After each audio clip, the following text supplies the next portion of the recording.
I want you to picture a timeline in your head. Usually, when we look at a timeline for a missing person case, it's a flat line that it just stops. The person is there and then they're not. Right. But today, we're looking at a timeline that is frantic. It scribbles all over the map of Western Canada. It crosses mountain ranges. It boards ocean ferries. It traverses 3 different provinces. It's a chaotic line. It represents thousands of kilometers traveled in just a matter of days. Exactly. But here is the haunting part, and the reason we're doing this deep dive today. That chaotic line tracks a machine. It tracks a 2007 Hyundai Tucson. Okay.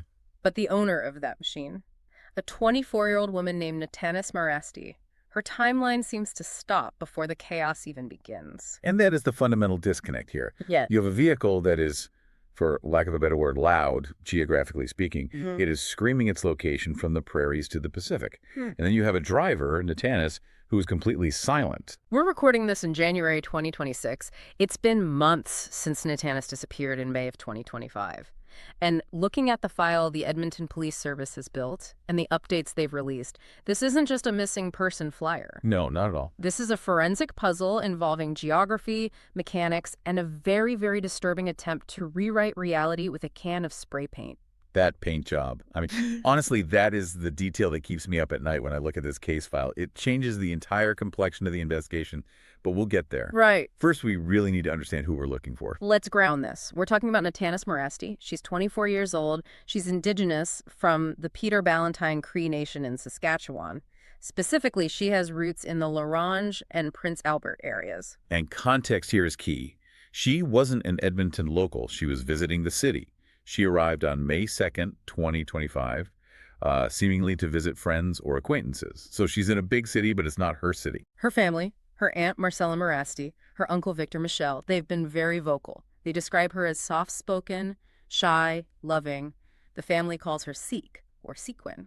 And the big takeaway from every statement the family has made is that Natanis was a check-in person. She called home every single day. Every single day. Which makes the timeline we're about to walk through just so jarring.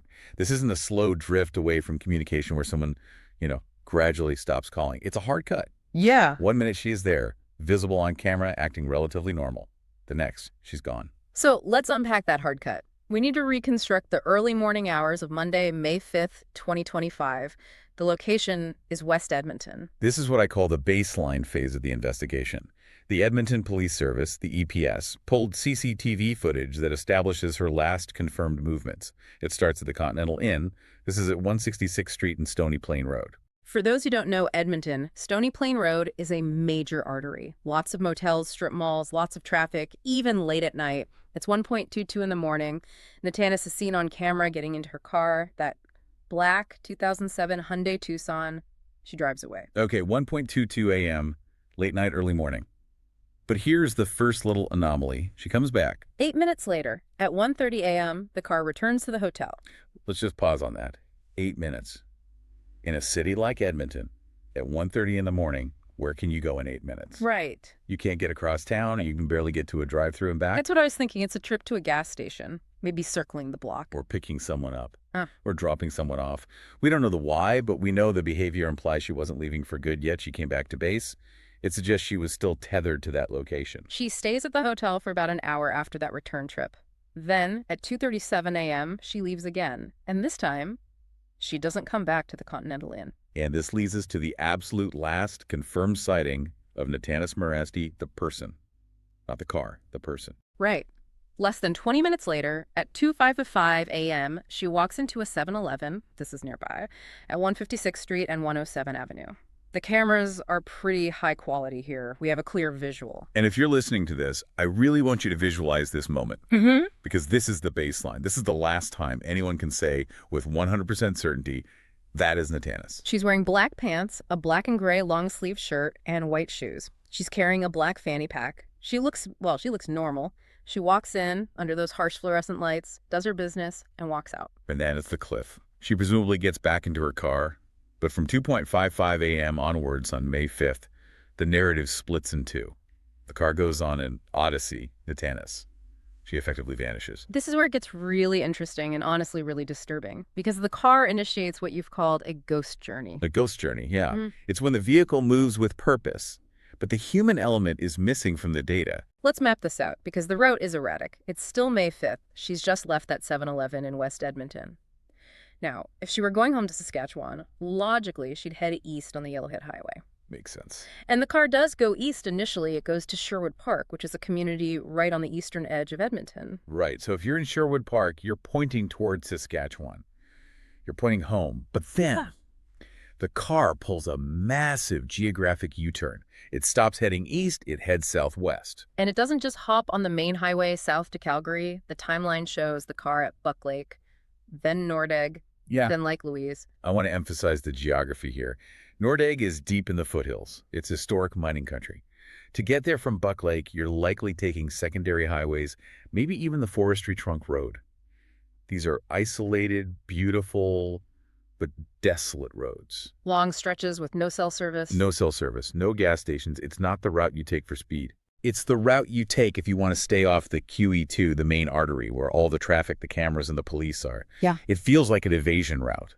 Or maybe a route chosen by someone who knows the back roads very well. So the car's weaving through the foothills, goes deep into the Rockies at Lake Louise, and then it just keeps going. It crosses the provincial border into British Columbia. And then on May 7th, that's 2 days after the 7-Eleven sighting, we get a data point that honestly shocked me. The car boards a BC ferry. it crosses the Strait of Georgia to Nanaimo on Vancouver Island. Okay, let's unpack the logistics of that. I've taken that ferry. It's a massive operation. You have to buy a ticket at a booth, usually face-to-face with an attendant. Sure. You wait in lanes with hundreds of other cars. There are cameras everywhere. You usually have to get out of your car on the deck because of safety regulations. Exactly. It is a high surveillance environment. You are surrounded by witnesses. Sure. And yet, Detective Lisa Ryu from the EPS Major Crimes Branch was incredibly specific about this in her updates. She said there are no clear images of Natanis driving the vehicle during this leg. That gave me goosebumps. Yeah. We know the black Tucson paid the fare. We know it rolled onto the boat. We know it crossed the ocean, but we don't know who was behind the wheel. Which just raises a terrifying list of possibilities. Was she in the car, maybe concealed in the back? Was she driving, but somehow managed to evade every clear camera angle wearing a hat, keeping her head down? Or, and this is the darker theory, was someone else driving her car hundreds of kilometers away from where she was last seen? It really highlights the ghost aspect. The machine is operating, but the person is just invisible. And the car doesn't stay in Nanaimo. It's a touch-and-go situation, a rapid turnaround. By May 10th, the car is back in the Edmonton area. Wow. Think about that mileage for a second. Edmonton to Vancouver Island and back is roughly 2,500 kilometers minimum. That's a solid 28 to 30 hours of pure driving time, not counting ferry waits, not counting sleep or gas stops. That's driving with a purpose. That is not a leisurely road trip to look at the ocean. That is a mission. It feels frantic. And the mission wasn't over. On May 12th, the car is spotted again. This time it's west of Lloydminster. Lloydminster is the border city. It straddles Alberta and Saskatchewan. So finally, the car is heading east. It's heading towards Natanis's home turf. It is, but look at the pattern. May 5th to May 12th, 1 week. The car has done a massive loop from the prairies to the coast and back and is now returning to the region where Natanis has roots. And this leads us to the discovery. The timeline of the car ends on May 15th, 2025. 10 days after Natanis was last seen at that 7-Eleven, the car is found abandoned. At James Smith Cree Nation. And this is significant, right? Because it's near Prince Albert. It's the region Natanis is from. Right. It's not a random drop. Whoever left the car there knew the area or knew that Natanis was connected to that area. It feels personal. It feels like bringing the car home in a twisted way. But the car had changed. And this is the part that suggests this isn't just a mental health crisis or a runaway situation. This screams cover up. The paint job. This is the critical piece of evidence.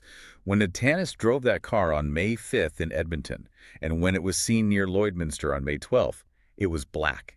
A standard factory black 2007 Hyundai Tucson. And when police recovered it on May 15th, it was silver. But not a professional silver, not a taking it to the body shop silver. No, far from it. Police described it as haphazard. They said it was likely spray painted, a rattle can job. I want to dive into the psychology of that for a second. Painting an entire SUV with spray paint, that's not a small task. You don't just do that in 5 minutes. It's messy. It smells. You need multiple cans of paint. It takes hours to do even a bad job. And the result, it looks terrible. Yeah. It doesn't make the car blend in. Up close, it makes the car stand out as suspicious immediately. It screams that something is wrong. Exactly. So why do it? Why take the risk? Desperation. Desperation. You do that when you need to change the description of the vehicle right now from a distance. If an Amber Alert or a police BLOB on the lookout says, look for a black Tucson, and you're driving a silver one, maybe you pass a cop on the highway at 100 kilometers an hour and they don't look twice. It's crude camouflage. It is a panic move. And police believe this happened sometime between May 12th, when it was seen near Lloydminster still black, and May 15th, when it was found in James Smith Cree Nation. And it's a 3-day window, May 12th to May 15th. Somewhere in Saskatchewan, likely near Prince Albert or Lloydminster, someone stood there and sprayed that car. That is a very specific thing for a listener to try and remember. You might not remember a black car driving by on the highway, but you might remember seeing someone spray painting an SUV in a field. Or behind a barn. Or in garage. Or maybe you saw the aftermath. A silver car with black showing through the door jambs. Paint on the tires. A fresh chemical smell coming from a vehicle. That is the kind of detail that breaks a case. So true. If you sold 10 cans of silver spray paint to someone in that area in May 2025, that is a tip. The Edmonton police have officially labeled this suspicious. Detective Ryu mentioned they believe Natanis arrived in Edmonton with acquaintances or friends. Which implies she wasn't a lone wolf in the city. There are people who know her movements. Police have said they've spoken to people of interest, but they haven't named suspects publicly. What does that usually mean?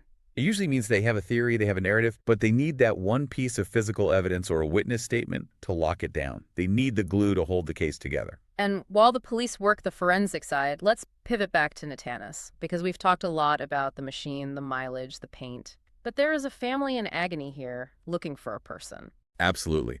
The human element is the most important part. Her uncle, Victor Michel, said plainly, "We want her home. She did not deserve this." And they've been incredibly active. They haven't just sat by the phone. They've organized walks from Prince Albert all the way to where the car was found. Imagine that walk. That is a long, emotional journey. It shows the depth of the community's resolve. Catherine Cooper, a family friend, has been coordinating searches using drones. Drones are huge in terrain like this because we're talking about vast prairies, dense brush, areas that are hard to walk on foot. They've been asking for warm clothing for search parties because even in May, or looking back now in winter, that terrain is unforgiving. So if our listener is trying to recall a face from May 2025, let's give them the details. Natanis is 5'8". She's about 180 pounds. But there are permanent identifiers that you can't change with spray paint. Tattoos. These are the keys to identification. A lot of people have dark hair or a similar build, but look at the hands. She has the letters DJM tattooed on her fingers. DJM. That is distinctive. You'd see that if someone handed you cash. Exactly. She also has a rose tattoo on her hand and a cross on her forearm, and a scar on her right eyebrow from a piercing. These are things you notice in a casual interaction. If you sold a ferry ticket to someone, or sold gas to someone in Nordegg, or saw someone at a rest stop, did they have DJM on their fingers? It's haunting to think that she might have been in that car during the ferry ride. Or she might not have left Edmonton at all. That's the two-track investigation we're dealing with. Track A. She was in the car the whole time, perhaps under duress, perhaps suffering a medical episode, which explains the frantic travel. Track B. The car left without her. And if the car left without her? Then the timeline in Edmonton between 1:30 a.m. and 2:55 a.m. becomes the entire case. Who did she meet? Who got into that passenger seat? The fact that the car returned to her home area supports the idea that the driver knew her, doesn't it? It strongly suggests a connection. You don't abandon a car at James Smith Cree Nation if you're a stranger from Vancouver or Toronto. You go there because you know the back roads. You know where to hide things. You know the terrain. So, here we are. It's January 2026. The snow is on the ground, but the answers are likely buried in the memories of May 2025. Memories fade, but anomalies stick. And this case is full of anomalies, things that just don't fit the pattern of everyday life. Let's summarize the big three for the listener. These are the triggers that might jog a memory. Okay, trigger number 1. The movements in Edmonton. That 8-minute return trip to the Continental Inn at 1:30 a.m. or the sighting at the 7-Eleven at 2:55 a.m. Did you see who she was with? Trigger 2, the ghost journey. A black Tucson with Saskatchewan plates in remote Nordegg, Lake Louise, or on the Nanaimo ferry between May 5th and May 10th. It would have looked out of place. And trigger number 3, the paint. Someone spray painting a car silver in the Prince Albert or Lloydminster area between May 12th and May 15th. That is the smoking gun. If any of that rings a bell, even a faint one, what should they do? Don't assume the police already know. That is the biggest mistake people make. Oh, surely they saw that on camera. No. Cameras overwrite footage. Witnesses move away. Your piece of information might be the missing link. You need to call the Edmonton Police Service at 780-423-4567. And I know some people are hesitant to talk to police directly. Then use Crime Stoppers. 1-800-222-8477. You can be completely anonymous. They don't want your name. They just want your information. Seek is still missing. Her family is still walking those roads, still flying those drones. And someone out there knows why that car turned silver. That's the thought I want to leave you with today. A car doesn't paint itself. That act, standing there with a spray can, covering up the black paint, that is an act of concealment. That is a person deciding that the history of that vehicle needs to be erased. And that person is likely still out there, hoping that the silver paint was enough to fool everyone, hoping that the silence holds. Let's prove them wrong. Let's help bring Natanis home. Thanks for joining us on this deep dive. Stay observant. We'll see you next time. Okay, so today we're doing a deep dive into a case that is, it's just one of Ontario's most persistent and frustrating mysteries. Absolutely. The 2010 unsolved murder of Sonia Verashin. Exactly. A 42-year-old pediatric nurse from Orangeville. And our mission today is really to analyze the crucial physical evidence because it's just so specific. It is. The evidence paints this remarkably detailed profile of the killer, even though, the person is still out there. So where does this all begin for investigators? It starts with a really disturbing discovery. Her car, a white Toyota Corolla, is found abandoned. And it's not just abandoned, is it? No. There's fresh blood smeared across the rear trunk. Yeah. Right away, that signals a violent event and probably a frantic cleanup. And from the get-go, investigators felt she was targeted. That's the operating theory. The killer knew who she was, even if she had no idea who he was. Which takes us to the primary crime scene, her townhome. And inside, they found evidence of what they called a violent event. I think that's an understatement. A great deal of blood was the official description. A huge amount. Yeah. But here is the central paradox of the entire case. The entry point. No sign of forced entry. None. So she let her killer in. That suggests familiarity or at least some level of trust. It has to. And you have to contrast that trust with the sheer brutality of what happened next. The amount of blood points to a very uncontrolled, almost panic-driven attack. If it was that chaotic, suggesting panic, how did he manage to wrap and transport her body? That's the critical question. He was forced into this urgent, messy disposal. Her remains were found a few days later. Wrapped in her own beige bed sheets, which were missing from the home. And left in a remote wooded area in Caledon, about a 10 or 15-minute drive away. So that tells you the killer had local knowledge. He knew Orangeville, and he knew the rural outskirts well enough to find a dumping ground. Exactly. And that geographical knowledge connects directly to the most important physical evidence they found. At the disposal site? Yes. They found a bloody footprint. And analysis narrowed it down to something incredibly specific. A size 11 or 12 Dakota or Wind River work boot? A style sold exclusively at one place. Mark's Work Warehouse. That is a laser-focused clue. So a specific boot print. What about DNA? They got some. They developed what's termed a minor male profile. Minor meaning it was a weak sample. Right. It could have been degraded or maybe mixed with other DNA. At the time, with the tech they had, it wasn't strong enough for a direct match.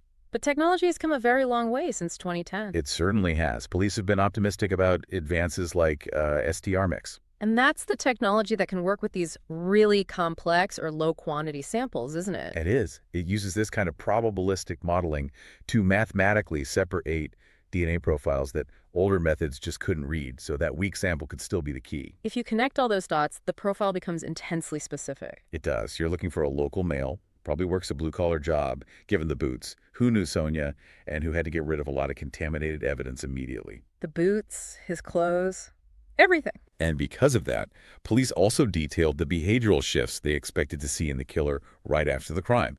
This wasn't a clean, professional hit. The psychological fallout would have been huge. Immense. They were looking for, sudden changes, unexplained job loss, a sudden spike in drinking or drug use, altering his appearance, or just disappearing from important family events. Which leads to the fundamental mystery here. You have a DNA profile, a specific boot brand and size, and a clear local connection. So why is this case still unsolved after over 1,500 tips? It's deeply frustrating. And the police are very clear. This is an active investigation, not a cold case. So for you, the listener, the evidence points to this strange fusion, doesn't it? It does. The intimacy of no forced entry, mixed with the very practical, blue-collar evidence left behind. And so we'll leave you with this final thought. Investigators have deliberately held back crucial facts. They call it holdback evidence. Things like the exact cause of death or the weapon used. Details only the killer and the police would know. So you have to wonder, what is that one small detail, that one missing piece of the puzzle that someone, somewhere still knows, and they could finally bring this case to a close?